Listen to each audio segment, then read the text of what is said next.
আপনারা জানেন সরকারি, আধা সরকারি এবং অটোনোমাস বডির যারা কর্মচারী আছেন তাদের পে স্কেল 2015 সালে হয়েছিল। এটার পরে 10 বছর পরে নতুন পে স্কেল হলো। এর মধ্যে আপনি জানেন যে গত সরকারের সময়ে ইনফ্লেশন ডাবল ডিজিট ক্রস করেছিল। আমরা যদিও এটাকে গত মাসে 8% নিয়ে এসেছি, কিন্তু ইনফ্লেশন কারণে যেই বেতনের যে অ্যাডজাস্টমেন্ট সেটা এখনো ঠিক মতো হয়নি।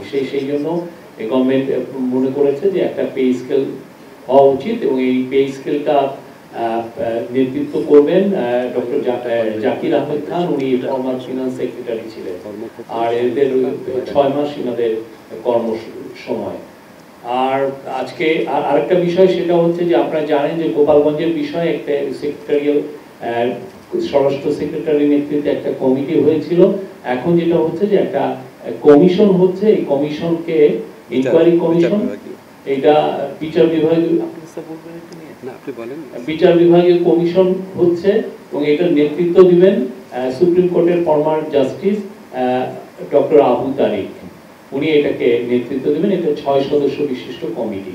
এরা গোপালগঞ্জের এই যে ভায়োলেন্সটা হলো, এখানে হতাহত এবং এটার কারণ অনুসন্ধান করা, এই পুরো জিনিসগুলো তারা 3 সপ্তাহের মধ্যে এই কাজটা, এই ইনকোয়ারি এটা করবেন।